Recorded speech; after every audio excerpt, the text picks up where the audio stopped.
En septembre 2022, un commandant militaire du Burkina Faso a trahi son pays en interceptant un convoi militaire stratégique, renversant ainsi l'ordre établi. Ce coup de théâtre a ébranlé la nation, laissant les autorités et la population dans un état de confusion totale. Mais la réponse d'Ibrahim Traoré, président du pays, a pris le monde par surprise. Plutôt que de recourir à une intervention militaire immédiate, Traoré a choisi une approche totalement différente. Pourquoi a-t-il pris ce risque? Et qu'est-ce que cette décision nous apprend sur la gestion des crises militaires dans le contexte actuel? Ce qui semblait être un moment de vulnérabilité pour le Burkina Faso a en réalité mis en lumière une force inattendue. Lorsqu'un commandant militaire du Burkina Faso décide de trahir son propre pays, l'enjeu dépasse de loin la simple perte de matériel stratégique. Il s'agit d'une atteinte directe à la souveraineté nationale et de la question de la loyauté des forces armées. La trahison remet en cause la stabilité du pays, créant une situation de crise qui pourrait bien affecter toute la région. Cependant, Ibrahim Traoré a répondu à cet acte de manière inédite. Plutôt que de recourir à une force militaire brute, il a opté pour un plan plus mesuré. Il a annoncé au monde entier qu'il offrait un délai de 48 heures au commandant traître pour se rendre sans ultimatum militaire. Cette décision a immédiatement suscité des débats à l'international, certains y voyant une forme de faiblesse. Mais cette approche, loin d'être une démonstration de faiblesse, cache une stratégie d'une grande finesse. Alors, qu'est-ce qui motive cette décision? Et comment Traoré compte-t-il transformer cette situation en une victoire pour le pays? Le 7 septembre 2022, à l'aube, un convoi militaire transportant des équipements vitaux pour la défense du Burkina Faso se dirigeait tranquillement vers le nord du pays. Ce convoi semblait être une opération ordinaire, comme il y en avait tant d'autres. Il transportait des véhicules blindés, des systèmes de communication avancés et des fournitures médicales destinées à renforcer les bases militaires au nord. Mais ce jour-là, à 7 heures du matin, quelque chose d'imprévu s'est produit. Le commandant en charge de l'escorte, un homme d'expérience avec plus de 15 ans de service impeccable, a donné un ordre inattendu. Arrêter le convoi et tourner les armes contre ses propres soldats. Il était seul, ou du moins c'est ce qu'il croyait. Mais une trentaine d'hommes loyaux au commandant l'ont rejoint, et en quelques minutes, tout le convoi a été détourné sous contrôle des traîtres. Les soldats présents ont d'abord cru qu'il s'agissait d'un exercice surprise. Certains ont même pensé à une attaque ennemie, mais en voyant l'un de leurs propres officiers braquer une arme contre eux, la réalité de la trahison est devenue évidente. Aucun des soldats n'était préparé à cette situation. Personne ne pouvait imaginer qu'un officier de Zoran, formé et armé par son propre pays, pourrait devenir l'agent d'un complot pour renverser le gouvernement. Mais ce n'était que le début. Ce que le monde ne savait pas encore, c'est que cette trahison ne concernait pas uniquement ce commandant, mais faisait partie d'un réseau bien plus large de complots militaires à travers l'Afrique de l'Ouest. Et la réponse de Traoré à cette trahison serait bien plus surprenante que tout ce à quoi on pouvait s'attendre. Ibrahim Traoré, président du Burkina Faso, n'est pas un dirigeant typique. Contrairement à ses prédécesseurs qui ont souvent opté pour des réponses militaires immédiates face à de telles menaces, Traoré a choisi une approche plus réfléchie et stratégique. Le choix qu'il a fait en réagissant à cette trahison, en enchaînant une série de décisions inattendues, a défini son caractère et sa manière de gouverner. Ce qui semblait être un acte de trahison isolé a en fait mis en lumière une grande vulnérabilité dans les forces armées du pays. Les militaires, souvent perçus comme l'épine dorsale du pouvoir au Burkina Faso, étaient en proie à des doutes et à des tentations. Mais la réponse de Traoré, loin de renforcer un climat de peur, a plutôt cherché à apaiser les tensions tout en envoyant un message clair. La loyauté et l'intégrité étaient essentielles. Au lieu d'une répression brutale, Traoré a offert au commandant traître une chance de se rendre, en garantissant un procès équitable.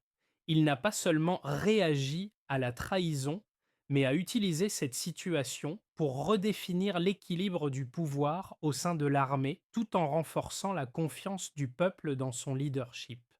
En agissant ainsi, Traoré a démontré qu'il était capable de gérer la crise avec une approche plus douce mais efficace. La question qui se pose est: cette approche de paix et de justice aurait-elle pu réellement fonctionner dans un contexte aussi tendu? Et qu'est-ce que cela signifiait pour l'avenir de la politique militaire au Burkina Faso?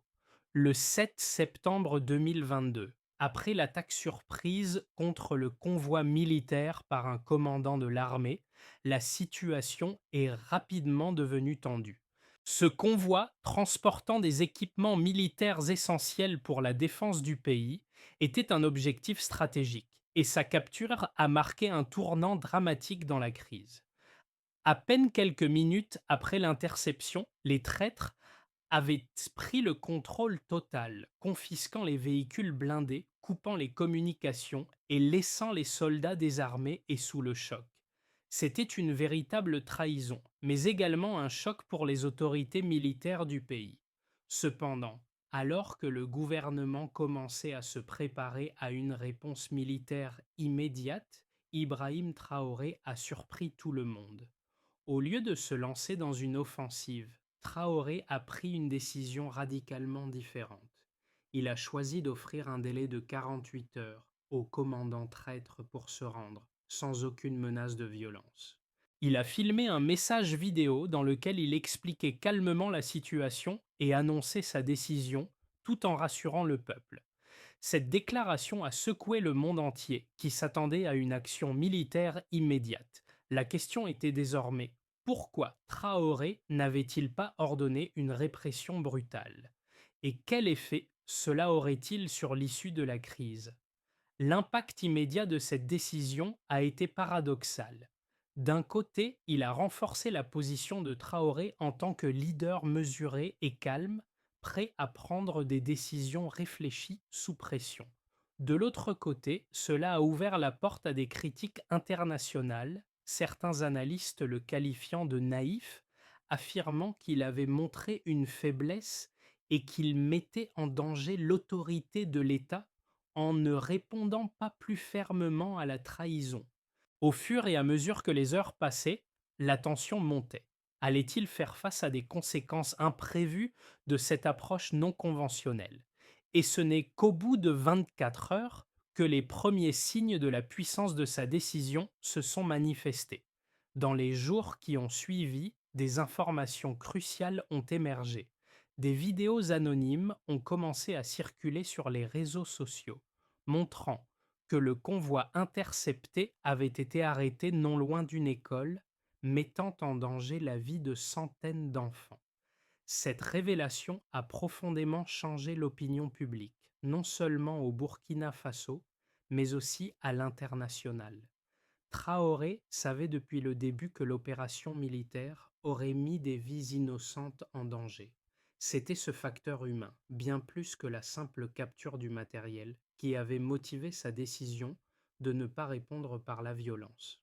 Au lieu de cela, il a utilisé ce temps pour augmenter la pression sur le commandant traître, tout en exposant la gravité de ses actions au grand jour. Les vidéos montrant des civils protestant contre la trahison ont renforcé la position de Traoré, mais la véritable tournure des événements est survenue lorsque, dans les dernières heures du délai imparti, les soldats fidèles au commandant traître ont commencé à se désister un par un, certains d'entre eux revenant sur leur décision en raison de la pression publique et de la révélation des preuves. Le commandant traître, au lieu de se rendre immédiatement, a cherché à négocier avec la presse, mais le gouvernement a répondu en publiant un contrat signé prouvant son implication dans un complot international. Ce fut le coup de grâce pour lui, qui, sous une pression écrasante, a finalement cédé. La gestion de la crise par Traoré a prouvé qu'il ne s'agissait pas seulement d'une victoire contre une trahison, mais d'une démonstration de stratégie intelligente et de leadership. La réponse à la crise n'avait pas seulement permis de récupérer le matériel militaire intact, mais elle a aussi exposé la corruption à l'échelle internationale, tout en préservant la vie de civils innocents. Le processus de justice qui avait semblé lent et indécis au début a montré que la fermeté et la patience pouvaient être des atouts puissants dans la gestion des crises militaires. La gestion de la crise par Ibrahim Traoré a non seulement été une démonstration de stratégie, mais aussi un exemple de la puissance des données et des preuves dans la prise de décision. Dès le début de la crise, il est apparu que la situation ne se résumait pas simplement à une trahison militaire, mais à une question bien plus large, un complot international pour déstabiliser le Burkina Faso. La décision de Traoré d'attendre 48 heures avant d'agir a permis de recueillir des informations cruciales qui ont non seulement étayé sa position, mais aussi renforcé sa crédibilité en tant que leader stratégique. Les premières preuves qui ont émergé ont été les vidéos amateurs filmées par des civils montrant le convoi intercepté près d'une école. Cette révélation a eu un impact profond sur l'opinion publique. Selon une analyse réalisée par un groupe de chercheurs indépendants, ces vidéos ont montré que la localisation du convoi n'était pas accidentelle. En effet, l'endroit où le train de véhicules a été arrêté était un point stratégique, à proximité d'une école. L'impact immédiat de cette découverte fut la prise de conscience que le commandant traître avait délibérément mis des vies innocentes en danger. Ce fait a joué un rôle déterminant dans le retournement de la situation. Un autre élément crucial a été l'apparition du contrat signé par le commandant traître, publié par le gouvernement après sa tentative de négociation avec la presse. Le contrat révélait que le commandant avait été impliqué dans un réseau plus large de corruption, avec des promesses de millions de dollars et des biens immobiliers en échange de sa loyauté envers des puissances étrangères. Ce document, signé et vérifiable, a été un tournant décisif dans l'affaire, apportant une preuve tangible de l'implication du commandant dans un complot contre l'État. Selon des sources proches du gouvernement, le contrat avait été signé 6 mois avant la trahison et il contenait des détails précis sur les paiements et les bénéfices accordés au commandant. Le gouvernement a publié ce document en ligne, ce qui a permis de démontrer au monde entier que la trahison n'était pas un acte isolé, mais plutôt un élément d'un complot beaucoup plus vaste. Les réactions internationales ont suivi la publication de ces preuves. Des rapports indiquent que, après la divulgation du contrat, les investisseurs internationaux ont retiré des fonds de certaines entreprises opérant au Burkina Faso, convaincus que la stabilité du pays était menacée. Cependant, au lieu d'aggraver la situation, la réaction de Traoré a démontré sa capacité à transformer une crise en une opportunité pour exposer la corruption au sein des forces militaires. En 48 heures, ce qui aurait pu devenir une guerre ouverte a été résolu avec des preuves irréfutables de trahison et la stabilité du pays a été préservée. En outre, selon une étude menée par l'Institut de recherche sur la paix et la sécurité, la stratégie de Traoré a été perçue comme un modèle de gestion de crise dans des situations où la violence aurait exacerbé les tensions.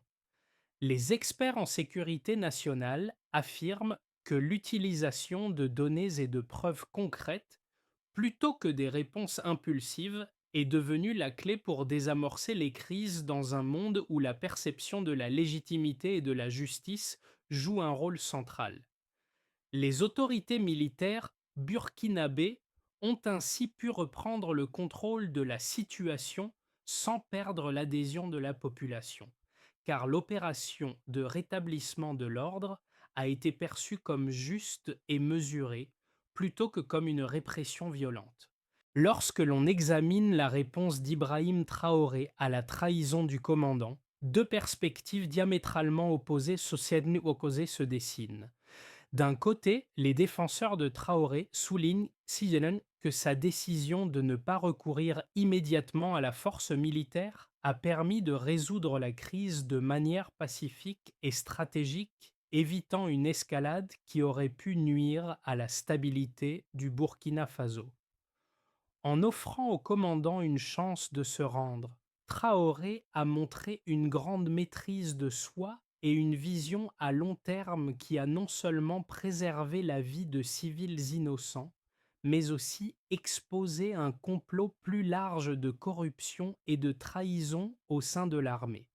La publication du contrat signé par le commandant traître a agi comme un puissant levier pour retourner l'opinion publique contre le traître et ses complices, tout en renforçant l'image de Traoré en tant que leader juste et réfléchi. En revanche, certains critiques estiment que Traoré a fait preuve de trop de naïveté. Selon eux, sa décision d'offrir un délai à un traître avéré a montré une faiblesse de leadership. Dans un contexte où la sécurité nationale était en jeu, attendre 48 heures avant d'agir a permis au commandant traître et à ses alliés de s'organiser davantage, ce qui a donné l'impression que l'État était indécis et manquait de fermeté. De plus, certains analystes internationaux ont remis en question l'efficacité de la stratégie de Traoré, arguant que la publication du contrat signé, bien qu'impressionnante, a pris trop de temps et aurait pu être utilisée plus tôt dans le processus pour obtenir un résultat plus rapide et plus décisif. Si le gouvernement avait agi plus rapidement, certains estiment que la crise aurait pu être résolue sans que le pays ne soit exposé à des critiques et à une pression extérieure. Cependant, une analyse plus approfondie révèle que la stratégie de Traoré, bien que lente et apparemment risquée, a finalement prouvé sa valeur. En effet, il a non seulement évité une confrontation militaire ouverte, mais a aussi ouvert un espace pour la réconciliation interne, tout en exposant les failles dans le système militaire burkinabé. Il a montré que la guerre n'était pas la seule option et que des solutions pacifiques, même dans des situations extrêmes, pouvaient être plus bénéfiques à long terme. En rendant la trahison publique et en poussant les soldats à revenir sur leurs décisions, Traoré a affaibli les fondations du complot militaire, ce qui a permis de restaurer l'autorité de l'État sans avoir à sacrifier des vies humaines ou à créer un climat de terreur. Ainsi, même si les critiques initiales semblaient accabler sa stratégie, il apparaît que Traoré a compris que la véritable force ne réside pas seulement dans la capacité à faire face à un ennemi, mais dans la sagesse de choisir le moment et la manière d'agir. Son approche a permis de restaurer l'intégrité de l'armée sans que le pays ne perde son âme dans une guerre civile ou une répression brutale. Ce qui semblait être une crise politique et militaire imminente a pris une tournure inattendue lorsque, dans les dernières heures du délai de 48 heures accordé au commandant traître, ce dernier a fait un geste décisif. Au lieu de se rendre ou de négocier avec le gouvernement, il a pris la décision de publier un communiqué à la presse. Cependant, ce qu'il n'avait pas anticipé, c'était l'impact de la réponse de Traoré. Plutôt que de répondre par une nouvelle vidéo ou par une déclaration officielle, le gouvernement a publié un document qui a complètement bouleversé la donne. Un contrat signé par le commandant traître 6 mois plus tôt, prouvant ses liens avec des intérêts étrangers et son implication dans un complot visant à déstabiliser le Burkina Faso. Cette révélation a immédiatement changé le jeu. Non seulement elle a exposé la vérité derrière la trahison, mais elle a aussi donné une nouvelle dimension à l'affaire. La publication de ce document a agi comme un catalyseur, ramenant l'opinion publique à la réalité et montrant au monde entier que la trahison n'était pas simplement un acte isolé, mais faisait partie d'un réseau bien plus vaste. Ce tournant a marqué la fin de la phase de doute et a ouvert la voie à la résolution de la crise. Les conséquences immédiates de la trahison du commandant, révélées au grand jour grâce à la stratégie astucieuse de Traoré, ont eu un impact profond sur le Burkina Faso et plus largement sur la région. L'affaire n'a pas seulement révélé la vulnérabilité des forces armées du pays, mais a également exposé une série de failles systémiques dans l'armée qui ont permis à des individus malhonnêtes de s'infiltrer et de comploter contre l'État. Ce que beaucoup pensaient être une simple crise de leadership s'est transformé en un scandale international. La divulgation du contrat signé par le commandant traître a choqué l'opinion publique, révélant que la trahison n'était pas un acte isolé, mais faisait partie d'un réseau de corruption qui s'étendait au-delà des frontières du Burkina Faso. L'impact immédiat a été considérable. Le gouvernement burkinabé a dû faire face à des pressions internationales croissantes, les analystes militaires et les investisseurs internationaux redoutant que cette trahison ne signale un affaiblissement de la stabilité politique du pays. De plus, des pays voisins ont commencé à enquêter sur la possibilité que ce type de réseau de corruption soit présent dans leurs propres forces armées. Le Burkina Faso est devenu un point focal pour les discussions sur la corruption militaire en Afrique de l'Ouest, et la question de la loyauté des militaires vis-à-vis de l'État est désormais sur la table pour de nombreux pays voisins. Cependant, la manière dont Traoré a géré cette crise a eu des effets paradoxaux. Plutôt que de permettre à la situation de se détériorer en une guerre civile ou une répression brutale, il a utilisé les informations révélées pour renforcer sa position. La publication du contrat signé par le commandant traître a non seulement exposé les responsables, mais a aussi permis à Traoré de redéfinir la notion de leadership dans un contexte de crise. En prenant cette voie stratégique, il a montré qu'il était possible de restaurer l'ordre sans recourir à la violence. Sur le plan intérieur, la population burkinabé a réagi de manière majoritairement positive. Les protestations civiles contre la trahison ont rapidement cessé, remplacées par un soutien accru au gouvernement et à la manière dont la crise a été gérée. Les militaires, qui étaient initialement divisés, ont commencé à se rallier à la cause de Traoré, renforçant ainsi sa position au sein de l'armée. Il a démontré que la loyauté, la transparence et la justice pouvaient être plus puissantes que la simple force brute. L'une des conséquences les plus significatives a été l'impact sur la crédibilité internationale de Traoré. Alors que de nombreux analystes étrangers le considéraient initialement comme un dirigeant incertain, sa gestion de la crise a redéfini sa stature sur la scène internationale. Les experts en géopolitique ont salué son approche réfléchie et mesurée, soulignant qu'il avait agi avec intelligence plutôt qu'avec impulsivité. Le Burkina Faso, qui aurait pu sombrer dans une période d'instabilité prolongée, a ainsi été perçu comme un modèle de gestion de crise dans le monde entier. Mais les véritables effets de cette crise ne se sont pas arrêtés là. À long terme, la gestion de Traoré pourrait devenir une référence pour d'autres nations confrontées à des crises internes similaires. Le Burkina Faso est désormais vu comme un exemple d'une réponse stratégique à la trahison où la force militaire n'est pas toujours la solution la plus efficace. Au contraire, la transparence, la patience et l'utilisation des preuves ont permis de restaurer l'ordre et de renforcer la légitimité du gouvernement. À mesure que la crise au Burkina Faso a été résolue avec la gestion stratégique d'Ibrahim Traoré, plusieurs scénarios ont émergé quant à l'avenir du pays dans les 6 à 12 mois suivants. Si la situation actuelle reste sous contrôle, trois directions principales peuvent être envisagées pour l'évolution de la politique et de la stabilité du pays.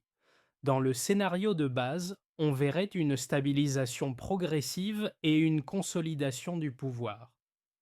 Le scénario le plus probable est celui d'une stabilisation progressive sous la direction de Traoré. Si l'armée, après la crise, réussit à regagner la confiance du peuple et de ses propres rangs, le pays pourrait connaître une période de consolidation.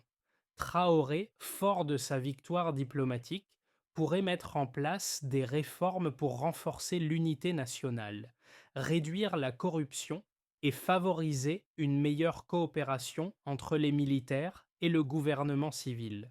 À ce stade, des mesures de renforcement des institutions démocratiques et de la transparence pourraient ne redonner confiance aux partenaires internationaux, tout en limitant les tensions internes.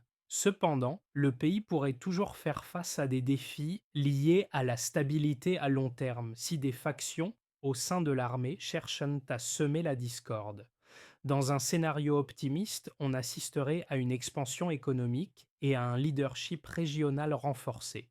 Si Traoré parvient à capitaliser sur sa victoire stratégique et à mettre en œuvre des réformes économiques efficaces, le Burkina Faso pourrait se retrouver dans une trajectoire positive, tant au niveau intérieur qu'international. En renforçant la gouvernance et en attirant des investissements étrangers grâce à des réformes de transparence, le pays pourrait stimuler sa croissance économique et se positionner comme un modèle de gouvernance stable en Afrique de l'Ouest.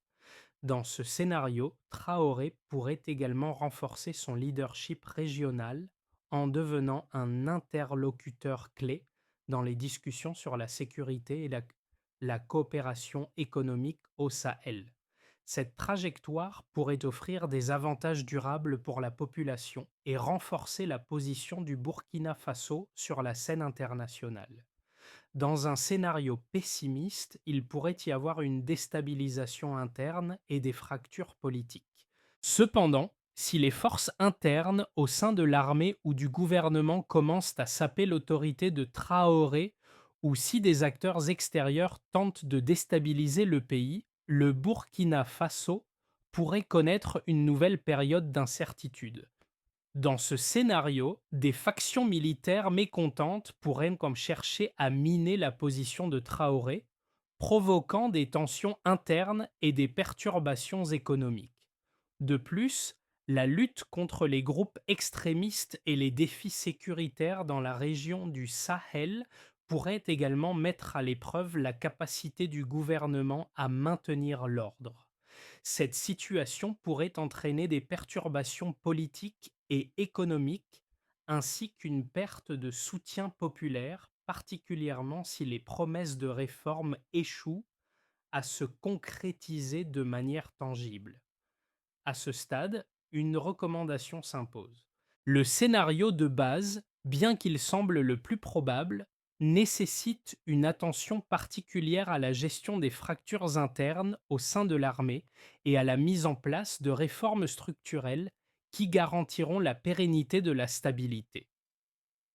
Les choix faits par Traoré dans les mois à venir, notamment en matière de gouvernance, d'économie et de politique étrangère, détermineront dans quelle mesure le Burkina Faso peut réellement se reconstruire après cette crise et jouer un rôle plus important au sein de la région.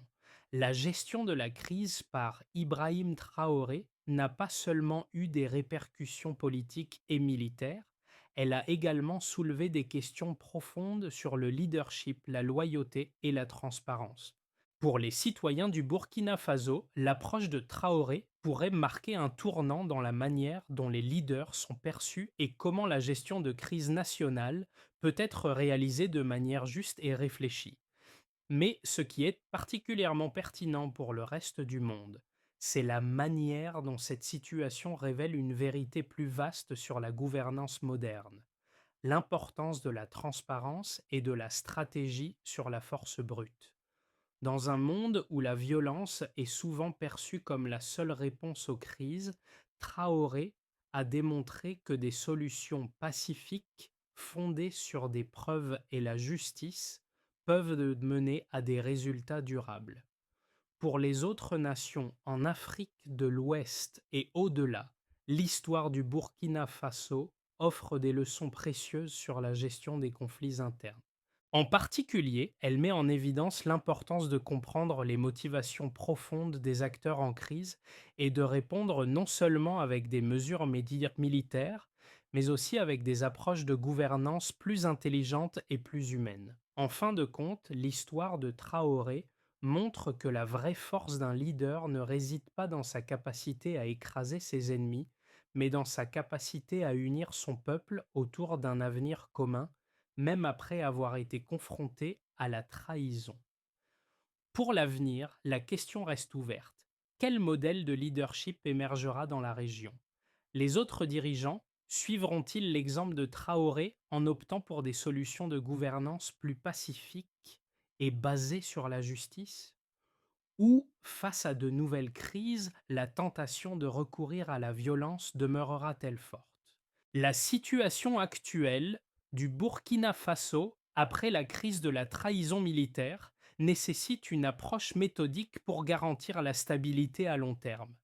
Ibrahim Traoré a déjà prouvé qu'il pouvait naviguer dans des eaux tumultueuses avec une stratégie fondée sur la patience et la transparence.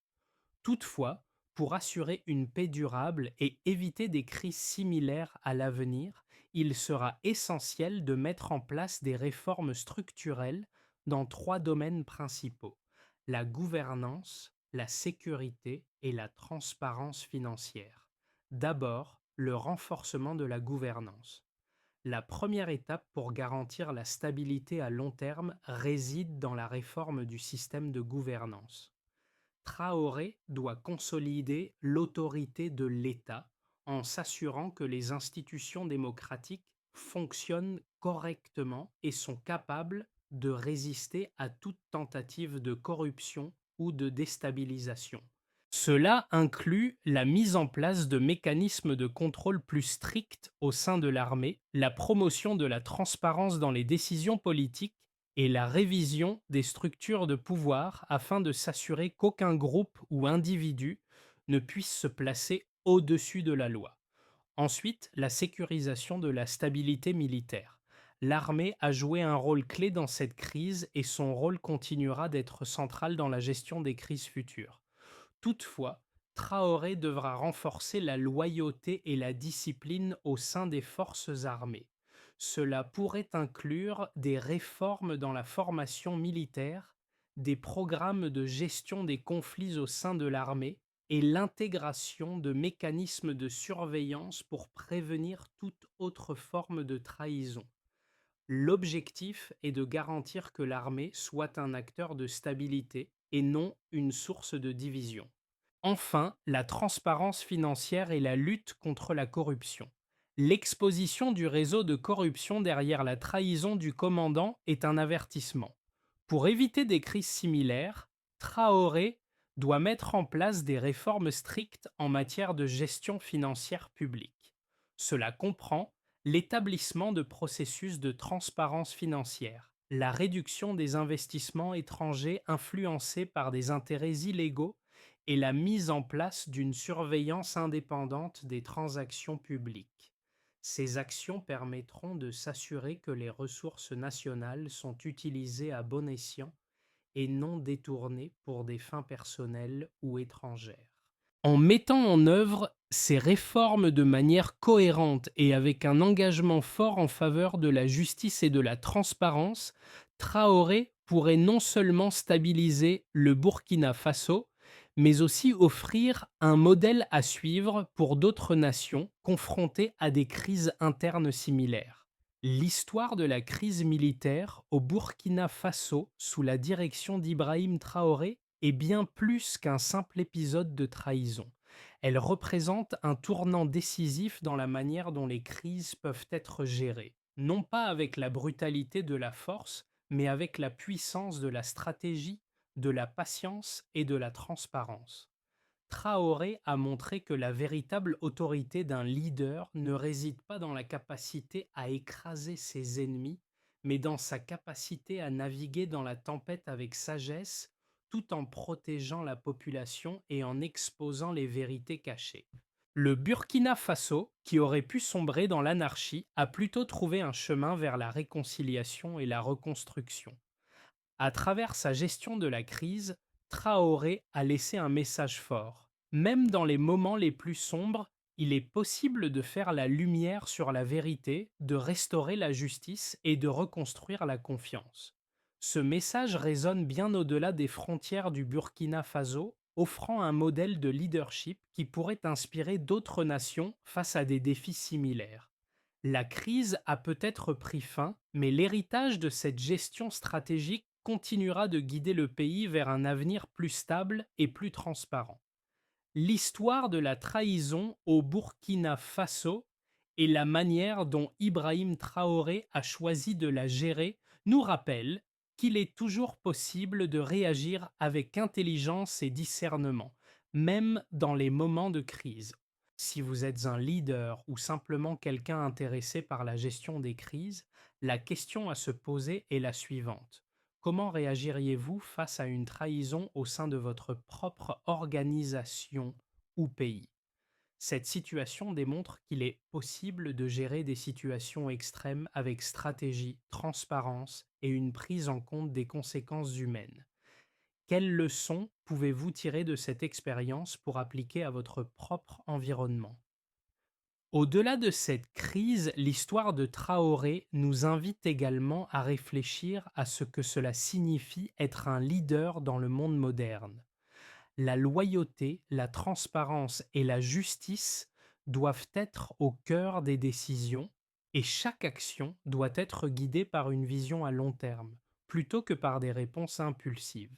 Dans un monde souvent dominé par la violence et la confrontation, la gestion de cette crise offre une voie alternative pour transformer les défis en opportunités.